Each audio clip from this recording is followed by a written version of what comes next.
Assalamualaikum warahmatullahi wabarakatuh. Selamat sore semuanya. Kami dari kelompok 11 akan mempresentasikan hasil diskusi kami tentang pengelolaan penyakit tanaman dengan peraturan dan kultur teknik. Sebelum itu, kami akan memperkenalkan diri terlebih dahulu. Saya Friskeli Agustin, NIM 016, ada Fahmi Ardiansyah, NIM 017, ada Eko Apriliansa, NIM 018, ada Ari Setiala Rasati Rasidin, NIM 030, ada Raihatun Mustaqimah, NIM 032, lain saya Maria Sitompul, NIM 033, dan Bondan Raras Nikasari, NIM 047.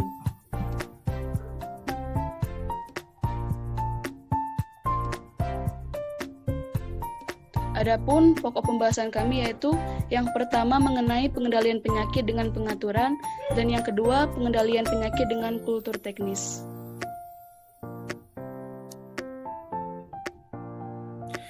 Pengendalian penyakit dengan pengaturan. Yang pertama dengan cara karantina. Karantina merupakan pengendalian penyakit untuk mencegah pemasukan dan penyebaran hama penyakit tumbuhan dengan undang-undang. Penyebaran penyakit lewat perdagangan baik antar negeri maupun dalam negeri. Karantina merupakan tindakan pengolahan tak langsung. Tujuan dari karantina adalah mencegah pemasukan dan penyebaran organisme pengganggu tanaman ke suatu negara atau daerah yang masih bebas dari OPT tersebut. Karantina mencegah pada lini pertama dari ancaman masuknya OPT asing yang dapat terbawa pada komunitas pertanian, orang, dan barang. Pelaksanaan karantina di Indonesia telah didukung oleh peraturan perundang-undangan yang memadai, yaitu Undang-Undang Republik Indonesia Nomor 16 Tahun 1992 tentang karantina hewan, ikan, dan tumbuhan.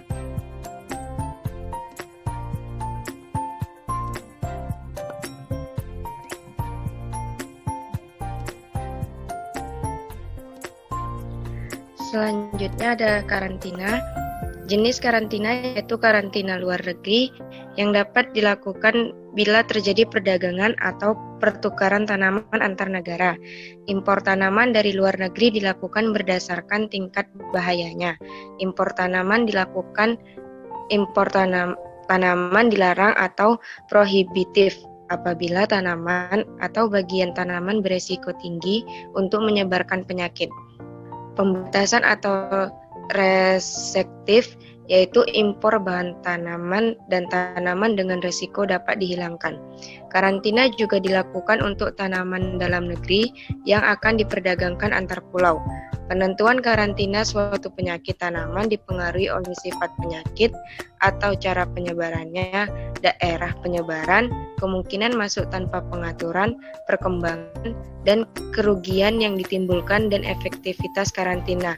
Menurut Hamzah 1993.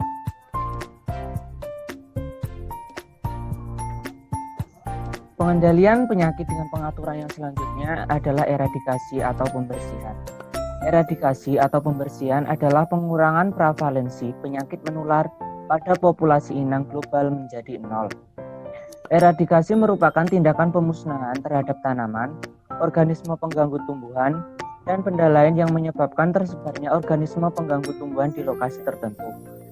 Hal ini sesuai dengan Undang-Undang Nomor 12 Pasal 21, di mana tertulis bahwa pengendalian hama terpadu atau PHT meliputi tindakan eradikasi. Dalam Undang-Undang Nomor 12 Tahun 1992 tentang Sistem Budidaya Tanaman, ditegaskan bahwa pemerintah dapat melakukan atau memerintahkan dilakukannya eradikasi apabila terdapat organisme pengganggu tanaman yang dianggap sangat berbahaya dan mengancam keselamatan tanaman secara luas. Selanjutnya yaitu pengendalian penyakit dengan kultur teknik. Yaitu pengendalian OPT dengan cara mengelola lingkungan atau ekosistem sedemikian rupa sehingga ekosistem tersebut menjadi kurang cocok bagi kehidupan dan perkembangbiakan hama. Hal ini dapat mengurangi laju peningkatan populasi dan kerusakan tanaman. Hal yang perlu diperhatikan dalam pengendalian kultur teknis yaitu 1. Pengurangan kesesuaian ekosistem sanitasi. 2. Penghancuran atau modifikasi inang dan habitat pengganti. 3. Pengerjaan tanah.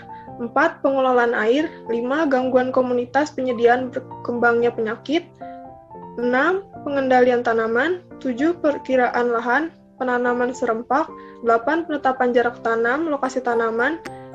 Dan 9. Pemutusan sinkronisasi antar tanaman dan penyakit.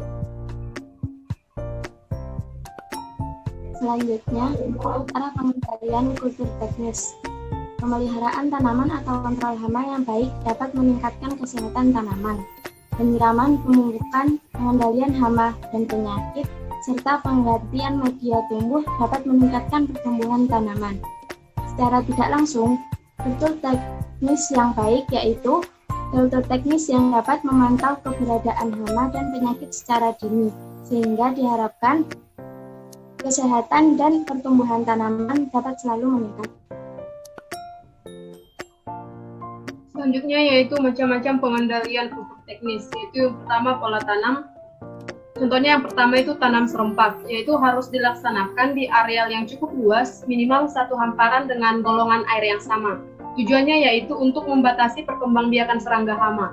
Dan penanaman serempak dalam satu hamparan yang luas akan memperpendek masa ketersediaan makanan hama karena panen dapat dilakukan bersamaan. Yang kedua yaitu panen serempak, dan yang ketiga panen berjalur atau strip farming. Yang keempat ada pergiliran tanaman atau rotasi tanaman yang tujuannya untuk mematikan kehidupan hama dengan menghilangkan tanaman inang.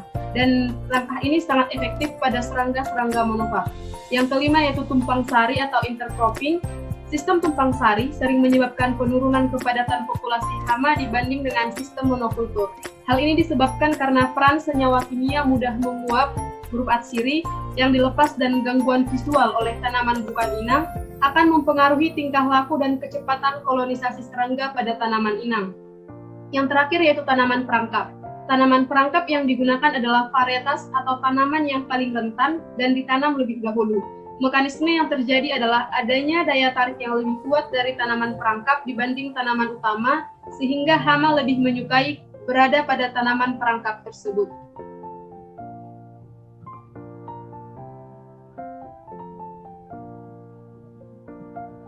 Demikian presentasi dari kelompok kami. Jika ada teman-teman yang ingin bertanya, bisa melalui Spada. Sekian dan terima kasih.